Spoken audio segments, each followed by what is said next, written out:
This evening I just want to continue from where we stopped last week. As I was talking to you about how in every generation each man had to do something if he wanted to see something happen in his life.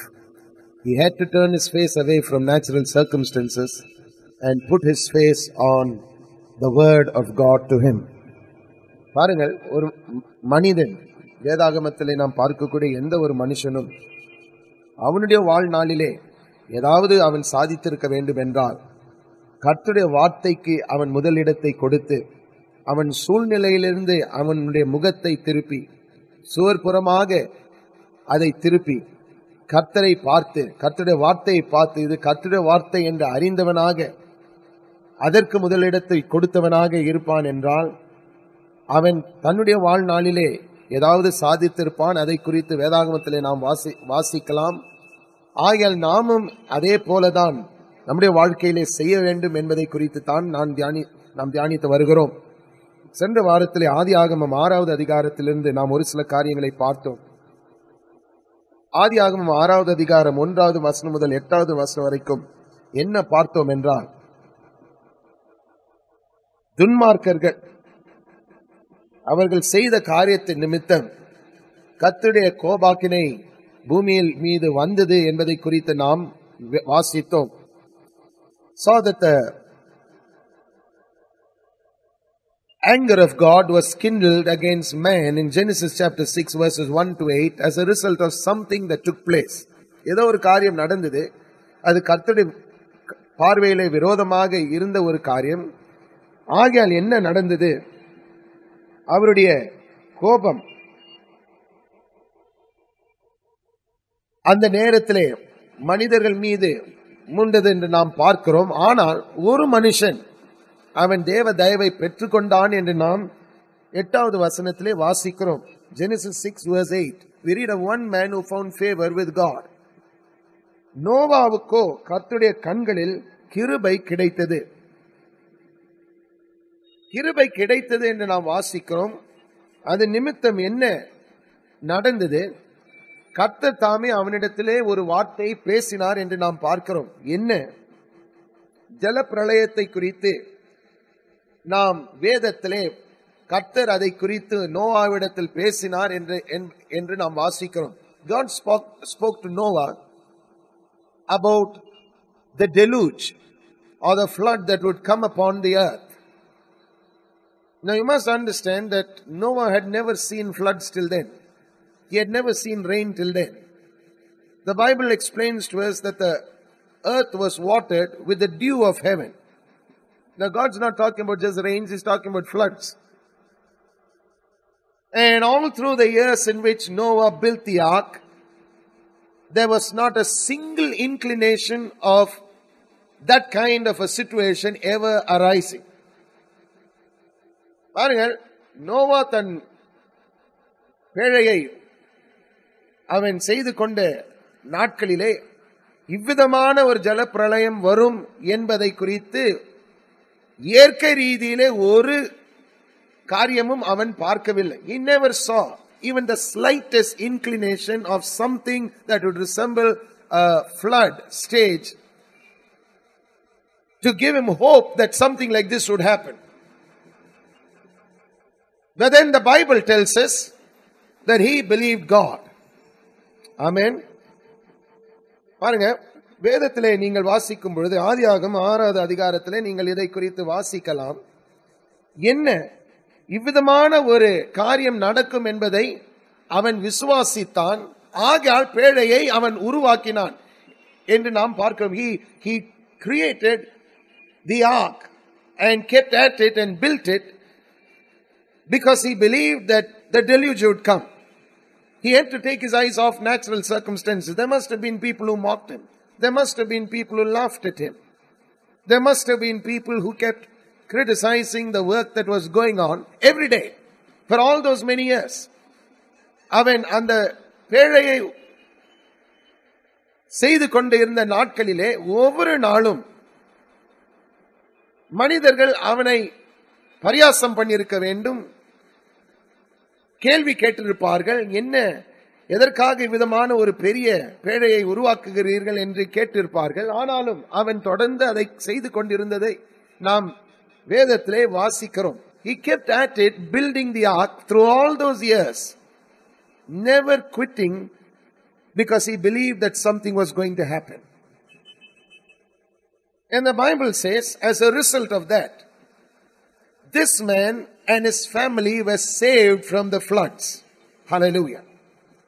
அதன் நிமித்தம் இந்த மனிதனும் அவனுடைய குடும்பமும் அந்த ஜல பிரளயத்திலிருந்து தப்பித்தார்கள் என்று நாம் பார்க்கிறோம். எதனாலே? அவன் தன்னுடைய கவனத்தை இயற்கை காரியங்களிலிருந்து திருப்பி கர்த்தருடைய வார்த்தையின் மீது வைத்ததன் நிமித்தம் இது நடந்தது என்று நாம் பார்க்கிறோம். What if he had said, I have never seen rains, what is this thing called flood? Let me not work. In all probability, when the floods did come, he would have got killed along with his entire family.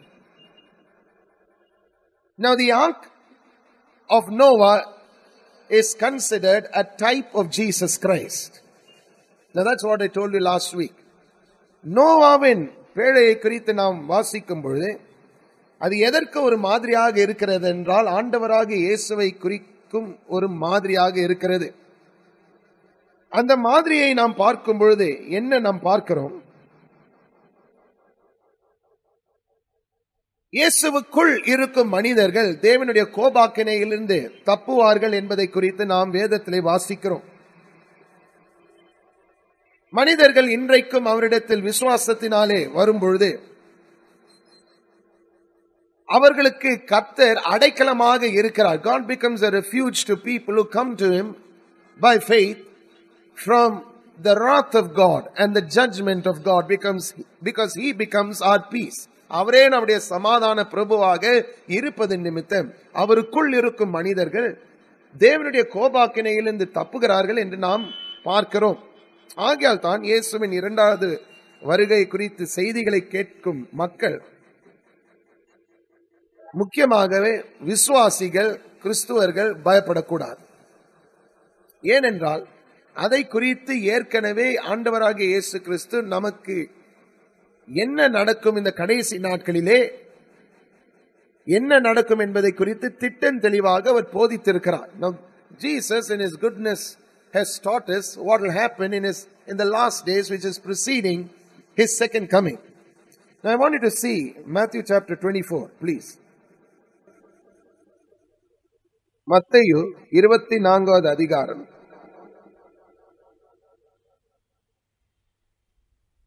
3வது வசனம் முதல் 14வது வசனம் வரைக்கும் நாம் வாசிக்க போகிறோம்.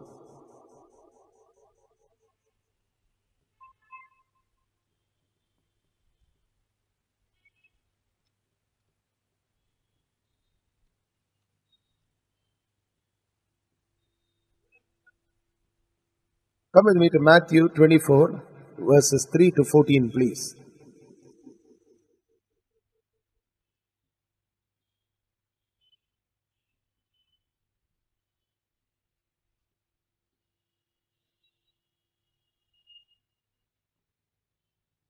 இயேசு அவர்களுக்கு பிரதியுத்தரமாக,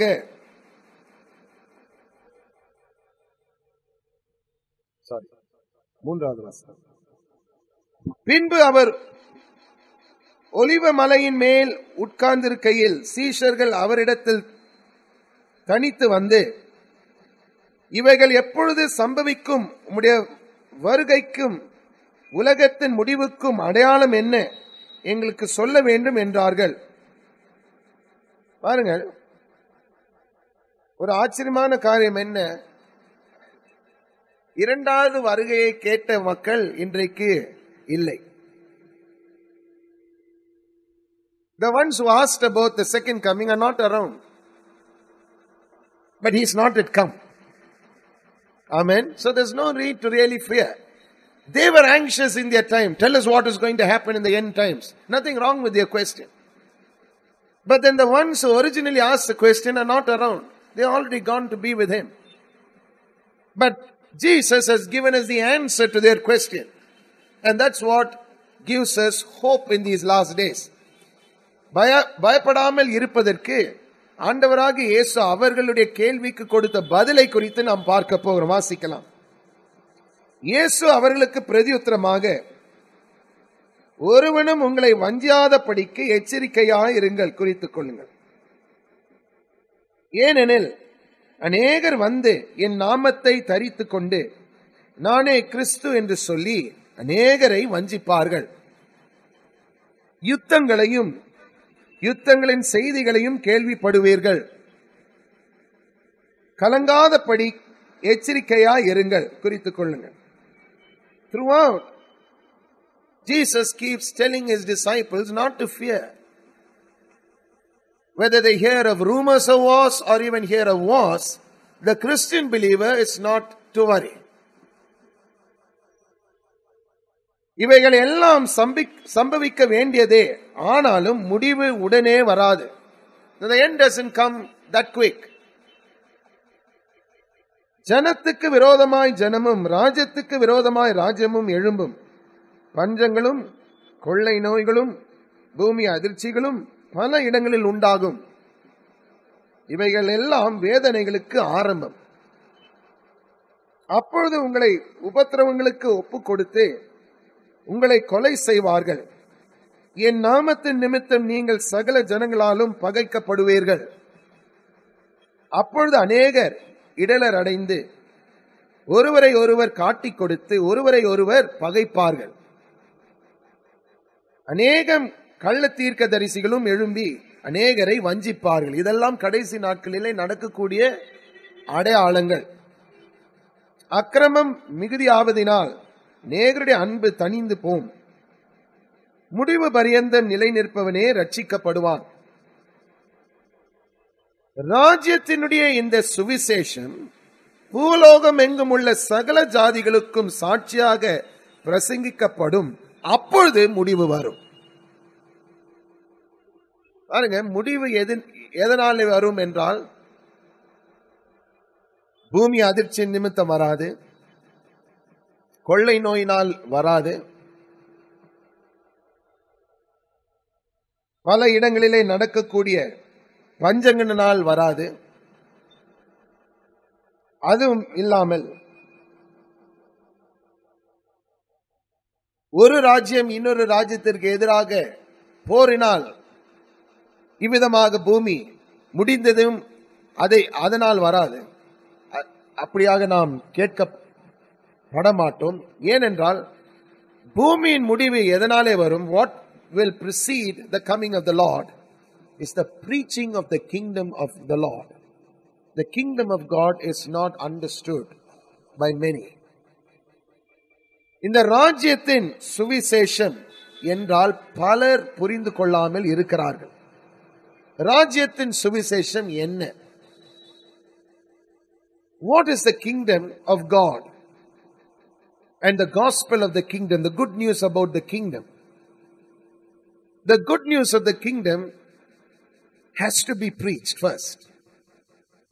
Now that will precede the coming of the Lord.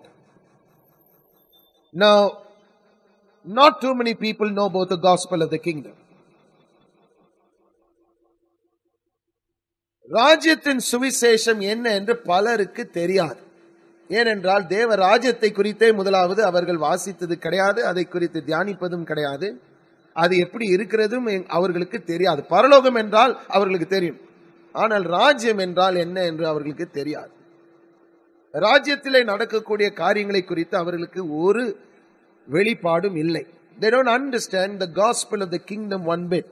You talk about heaven, they say yes, we know heaven. But they don't understand that in heaven there is a kingdom that is ruling, which kingdom God wants to see occupy this earth. And it's when people who have heard about the gospel of the kingdom start living according to the gospel of the kingdom, then the king prepares to come. Amen. ராஜாதி ராஜனும் தேவாதி தேவனுமாகி இயேசு கிறிஸ்து எப்பொழுது இந்த உலகத்திற்கு வர ஆயத்தமாக இருப்பார் என்றால், ராஜ்யத்தின் சுவிசேஷம் உலகமெங்கும் பிரசங்கித்து அதை மக்கள் என்ன என்று அறிந்த பிறகு அவர் வருவார் என்று நாம் வேதத்திலே வாசிக்கிறோம். Now whether people will accept the kingdom or not, it's another question. But the gospel of the kingdom will have to be preached. The ராஜ்யத்தின் சுவிசேஷம் பூலோகம் எங்கும் உள்ள சகல ஜாதிகளுக்கும் சாட்சியாக பிரசங்கிக்கப்படும். அப்பொழுது முடிவு வரும். Now the gospel of the kingdom will have to be preached how? As a testimony, as a witness. Now how will people understand the gospel of the kingdom unless they witness it in the life of the Christian believer? ராஜ்யம் என்ன என்று மக்கள் எப்படி புரிந்து கொள்வார்கள்? உங்கள் வாழ்க்கையிலே அது என்ன என்று முதலாவது அவர்கள் பார்க்கும் பொழுதுதான் ராஜ்யம் என்ன என்று அவர்கள் புரிந்து கொள்வார்கள். இதை எல்லாவற்றையும் சொல்லி முடித்த பிறகு லூக்கா 21வது அதிகாரத்திலே நாம் இயேசு என்ன சொன்னார் என்று நாம் வாசிக்க போகிறோம். லூக்கா 21:28 நாம் என்ன வாசிக்கிறோம்? இவைகள் சம்பவிக்க தொடங்கும் போது உங்கள் மீட்பு சமீபமாய் இருப்பதால் நீங்கள் நிமிர்ந்து பார்த்து உங்கள் தலைகளை உயர்த்துங்கள் என்றார்.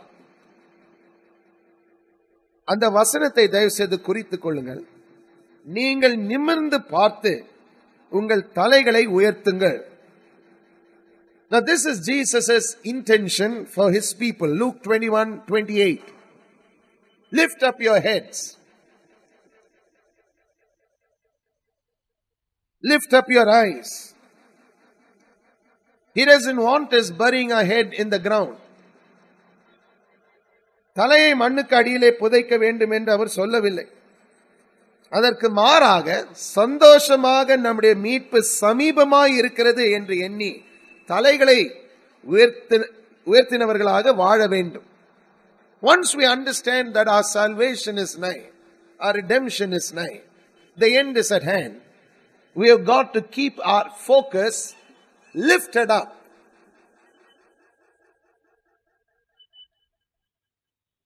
Now, why did Jesus talk about this? How does it relate to keeping our focus on the Lord and turning a hopeless situation around? இது எப்படி ஒரு நம்பிக்கையற்ற சூழ்நிலைகளை மாற்றும் என்றால், முதலாவது நாம் என்ன பார்க்க வேண்டும்? ஆண்டவராக இயேசு கிறிஸ்துவை அறிந்த உடனே என்ன நடந்தது? நமக்குள்ளாக நம்முடைய ஆவி மறுபடியும் பிறந்தது. Remember, when we accepted Jesus into our hearts, the first thing that took place was we were born again in our spirits. That's the first thing that took place. The born again man has really no problem. Much of the problems that is faced with the natural man who lives in this earth. இயற்கை ரீதியிலே வாழ்கிற மனுஷன்தான் பிரச்சனைகளை சந்தித்து பிரச்சனைகளுக்குள்ளாக அவன் நடத்தப்படுகிறான் என்று நாம் பார்க்கிறோம். ஆகையால் இந்த பிரச்சனைகளை தீரும்படிக்கு புத்தம் புதிதான சரீரங்களை நாம் பெற்றுக்கொள்ள போகிறோம் என்ற அறியும் வேளையிலே நாம் சந்தோஷப்பட வேண்டும். Remember, we got to understand that we have to rejoice that we will shortly be receiving glorified bodies. Bodies that are free from the tensions of this world. Bodies that are free from the pressures and cares of this earthly life. The born again inner spirit has no problem really. Look at him. He has no problem with finances. He has no problem with sickness or disease. Actually, he has no problem with anything. Because the Bible says he is born of the Spirit of God. And he is born with the seed of God in him. Hallelujah. மறுபடியும் பிறந்த மனுஷனுடைய ஆவி எப்படி இருக்கிறான்? தேவனால் பிறந்தவன், தேவனுடைய with அவனுக்குள்ளாக இருக்கிறது என்பது வேதாகமம் நமக்கு போதிக்கிறது. ஆகையால் அவனுக்கு ஒரு பிரச்சனையே இல்லை. பஞ்சம் வரும்பொழுது பஞ்சம் அவனை தாக்காது. பஞ்சம் எதை தாக்குகிறது? இயற்கை மனிதனை தான் தாக்குகிறது. Remember, when famine comes, famine doesn't hit the inner man. Famine affects the outer man. Or take any kind of sickness. Sickness doesn't affect the inner man. Sickness always affects the outer man. No wonder Jesus said, when the end is at hand, Don't put your heads down. Lift up your heads up. Keep your focus continually on me, because shortly you're going to receive glorified bodies. Hallelujah. That should make you rejoice. இந்த இயற்கை மனிதனை விட்டு நான் தேவனுக்கு செல்லும் வேளையிலே கர்த்தருடைய கிருபையால் நான் இனிமேல் பிரச்சனை நிறைந்த இந்த உலகத்திலே வாழாமல் புத்தம் புதிதான சரீரங்களை நான் பெற்றுக்கொள்ள போகிறேன் என்ற அந்த காரியம் என்னை சந்திக்கும் வேளையிலே அதை அறிந்தவனாக நான் சந்தோஷப்பட வேண்டும் என்று இயேசு தாமே போதிக்கிறதை நாம் பார்க்கிறோம். ஆகையால் 1 கொரிந்தியர் 15வது அதிகாரம் 22வது வசனத்தை நாம் வாசிப்போமா? 1 கொரிந்தியர், 1 Corinthians chapter 15, and I want to read to you verse 22. ஆதாமுக்குள் எல்லோரும் மரிக்கிறது போல கிறிஸ்துவுக்குள் எல்லோரும் உயிர்ப்பிக்கப்படுவார்கள். Hallelujah. Just as all men died in Adam, so also will all men live in Christ Jesus. இந்த வசனத்தோடு 1 தெசலோனிக்கர் 4வது அதிகாரம், 1 தெசலோனிக்கர் 4வது அதிகாரம் 16வது வசனம் முதல் நாம் வாசிக்க போகிறோம். 16வது வசனம். ஏனெனில் கர்த்தர் தாமே ஆரவாரத்தோடும் பிரதான தூதனுடைய சத்தத்தோடும் தேவ எக்காலத்தோடும் வானத்திலிருந்து இறங்கி வருவார். அப்பொழுது கிறிஸ்துவுக்குள் மரித்தவர்கள் முதலாவது எழுந்திருப்பார்கள். தயவுசெய்து இந்த வசனத்தை குறித்துக் கொள்ளுங்கள். When Jesus descends with the sound of the trumpet, the dead in Christ shall rise first. To get what? Glorified bodies. முதலாவது என்ன நடக்கும்? இயற்கையிலே மரித்த அந்த சடலங்களை கர்த்தர் உயிர்ப்பிப்பார். புத்தம் புதிதான மகிமையின் சரீரங்களை அவர்களுக்கு தருவார். 17வது வசனம். பின்பு உயிரோடு இருக்கும் நாமும் கர்த்தருக்கு எதிர்கொண்டு போக மேகங்கள் மேல் அவர்களோடு கூட ஆகாயத்தில் எடுத்துக் கொள்ளப்பட்டு இவ்விதமாய் எப்பொழுதும் கர்த்தருடனே கூட இருப்போம். Now, isn't it amazing that when Jesus comes, we are going to get glorified bodies. At the same time, the dead in Christ will be raised up first, and then we who are around. Now, Paul said it in his time, but right now he is not around. So Paul will qualify for the first part of 1 Thessalonians chapter 4 verse 16. 1 தெசலோனிக்கர் 4வது அதிகாரம் 16வது வசனத்திலே நாம் வாசிக்கும் அந்த காரியத்திற்கு பவுலானவர் தகுதியுள்ளவராக இருப்பார் என்று நாம் பார்க்கிறோம். ஆனால் 2வது வருகை நடக்கும் வேளையிலே இவ்விதமாக புத்தம் புதிதாக நாங்கள் சரீரங்களை பெற்றுக்கொள்வோம் என்று ஆண்டவர் நம்மோடு கூட பேசும் பொழுது நாம் சந்தோஷப்பட வேண்டியதாக இருக்கிறது. ஏனென்றால் அது நமக்கு ஆறுதலை தருகிற ஒரு வார்த்தை இருக்கிறது என்று நாம் பார்க்கிறோம். See, the Bible tells us there is continuity. Even in the most hopeless of situations, we don't despair. Because as a Christian believer, we still have the power to turn the situation around. Because in death also, death has not triumphed. What triumphs is God's word about the Christian believer and what will happen in his life. Hallelujah. மரணத்திலும் ஐயோ மரணம் வந்தது என்று நாம் சொல்லி புலம்ப வேண்டிய அவசியம் இல்லை. ஏனென்றால் அந்த நேரத்தில் தாமே என்ன நடக்கிறது? மரணத்தை மேற்கொள்வதற்கு கர்த்தருடைய வார்த்தை நமக்கு ஒரு ஆறுதலான வார்த்தையாக இருக்கிறது என்று நாம் பார்க்கிறோம். ஏனென்றால் கடைசியிலே 18வது வசனத்திலே நாம் என்ன வாசிக்கிறோம்? ஆகையால் இந்த வார்த்தைகளினாலே நீங்கள் ஒருவரை ஒருவர் தேற்றுங்கள். So we are called to use these words to comfort one another, knowing fully well that the word will have the last say even then. ஆகையால் தான் நாம் கீழே பார்ப்பது கிடையாது. இரண்டாவது வருகை என்று சொல்லும் வேளையிலே பயப்படுவது கிடையாது. அதற்கு மாறாக தலை தூக்கி நாம் கண்களை ஏறெடுத்து கர்த்தரையே நாம் பார்த்து கொண்டிருக்கிறோம். அவருடைய வார்த்தையை நாம் பார்த்து கொண்டிருக்கிறோம். We continue to keep our focus and our gaze on God Almighty and His Word.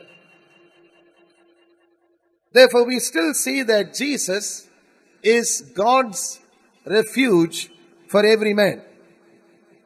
பாருங்கள், இயேசு கிறிஸ்து இன்னும் தேவனுடைய அடைக்கலமாக இருக்கிறார். அவர் தேவனின் நியாய தீர்ப்புக்கு அடைக்கலமாக அவர் இருக்கிறார். அதே சமயத்தில் நியாயம் தீர்ப்பு என்பது சபைக்கு வருவது கிடையாது என்று நாம் பார்க்கிறோம். Please listen. We read about Noah, we read about the ark, we read about how the ark is a type of Jesus Christ. But you also need to know that any man who is in Christ doesn't have to face the judgment that will come upon this world and worldly people. Let's read that and close this evening. நியாய தீர்ப்பு சபை மேல் வரப்போகிறது கிடையாது என்று நாம் வேதத்திலே வாசிக்கிறோம். அதை வாசித்த பிறகு நாம் முடிப்போம். 1 கொரிந்தியர்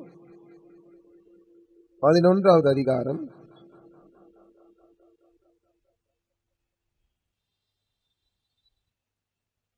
6 ஆராதனையிலே நாம் செய்ய வேண்டிய ஒரு காரியத்தை குறித்து நாம் அங்கே 1 கொரிந்தியர் 11வது அதிகாரம் 31வது வசனத்திலே நாம் வாசிக்கிறோம். 1 Corinthians chapter 11 verse 31 talks to us about what we can do to avoid the judgment of God while we partake of Holy Communion. நம்மை நாமே நிதானித்து அறிந்தால் நாம் நியாய தீர்க்கப்படும். குறித்துக் கொள்ளுங்கள். If we judge ourselves, we should not be judged.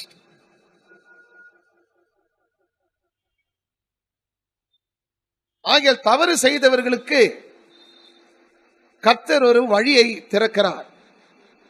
என்ன, நான் தவறு செய்தேன், ஆகையால் ஆண்டவரே என்னை மன்னியும் என்று சொல்லி நம்பிக்கையற்ற ஒரு சூழ்நிலையை அந்த நேரத்திலும் நாம் நம்பிக்கையுள்ள சூழ்நிலையாக மாற்றலாம். Now, isn't it amazing that a hopeless situation can be turned around and made into a living situation when people will humble themselves and ask the Lord for forgiveness and judge themselves on what has gone wrong in their life. Because when they do it, the Bible says they will not be judged. இவ்விதமாக அவர்கள் தங்களுக்கே ஒரு நியாய தீர்ப்பு செய்யும் வேளையிலே அவர்கள் நியாயம் தீர்க்கப்படாமல் இருப்பதற்கு ஒரு வழியாக இருக்கிறது. So even when people think, well, I've blown it or I've done something wrong, I've made a mistake, God gives a provision to turn that hopeless situation around. Hallelujah. Now that's why we have been looking at this about Noah and then Jesus and His second coming and why the judgment of God is going to come upon this earth. But then the judgment of God is not upon the people of God. The people of God have the power to judge themselves so that they will not be judged. Hallelujah. மத்தேயு 24வது அதிகாரம் 21வது வசனத்திலே நாம் ஒரே ஒரு வார்த்தையை வாசித்தோம். மிகுந்த உபத்திரவம் என்ற அந்த வார்த்தையை நாம் வாசித்தோம். மத்தேயு 24:21. அந்த வசனம் நியாயம் தீர்ப்பை காண்பிக்கும் வசனம். Great tribulation is a word that is referring to the judgment of God. But when that great tribulation day arrives, the church won't be around because the church would have already been caught up. Hallelujah. மிகுந்த உபத்திரவம் நடக்கக்கூடிய நாட்களிலே சபை இருக்காது. ஏனென்றால் அதற்கு முன்பதாகவே சபை எடுத்துக்கொள்ளப்படும் என்று நாம் 1 தெசலோனிக்கேயர் 4வது அதிகாரத்திலே வாசித்தோம். Isn't it the mercy of God that God in His goodness will remove the church from the time that the Bible describes as a time of great tribulation? Now there is controversy about that also. There are people who always think, no, we will go through the great tribulation days. Wrong. We will not go through the great tribulation days. Why? Because just like the family of Noah escaped the wrath of God which came upon the earth through the floods, the same way the Bible tells us people who are in Christ will escape the judgment of God that will be poured out in the last days upon sinful, wicked men who have rejected the gospel of Jesus Christ. So this is verses that gives us hope. Verses that keep us stay focused on what God is going to do in these end times. இந்த கடைசி நாட்களிலே கர்த்தர் செய்ய போகிற காரியங்கள் மீது நம்முடைய கவனம் உறுதியாக இருக்கும்படிக்கு கர்த்தருடைய வார்த்தை அவர் நமக்கு தருகிறார். அதை நாம் தியானிக்கும் வேளையிலே கர்த்தர் அந்த வார்த்தையின் மூலமாக நம்மோடு கூட இடைப்படுகிறார். நம்பிக்கையற்ற சூழ்நிலைகளை அவர் நம்பிக்கையுள்ள சூழ்நிலைகளாக மாற்றுகிறார். அவர் கொடுக்கும் நம்பிக்கை நிமித்தம் நாம் இன்னும் கர்த்தரை பின்பற்றுவதற்கு கர்த்தர் நம்மை ஏவி நடத்தும் தேவனாக இருக்கிறார்.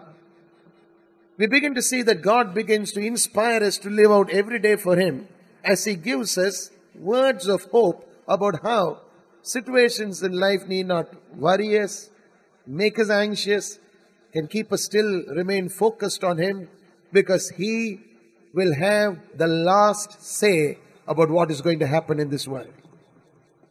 இந்த பூமியின் மீது நடக்க போகிற காரியங்களை நாம் பார்க்கும் பொழுது கடைசி நாட்களிலே நாம் பயந்தவர்களாக வாழ வேண்டிய அவசியமே இல்லை. விசுவாச மக்களாக வாழும் பொழுது பிரச்சனைகள் இருக்கும், எதிர்ப்புகள் இருக்கும், நிந்தனைகள் இருக்கும். ஆனாலும் அவர் எப்படி அதை மேற்கொண்டாரோ அதே போல நாமும் மேற்கொள்வதற்கு அவர் நம்மை வழிநடத்தும் தேவனாக இருப்பார் என்று கர்த்தர் தாமே நமக்கு ஒரு உறுதியான வார்த்தையை தருகிறார். He said, I have overcome the world, so will you. That's the word that we have from the Lord. And therefore in these end days we will have to face a lot of things. But thank God we can still live our lives out for His glory as believers. Let's all rise up to our feet this evening. நாம் எல்லாரும் எழுந்து நிற்போம்.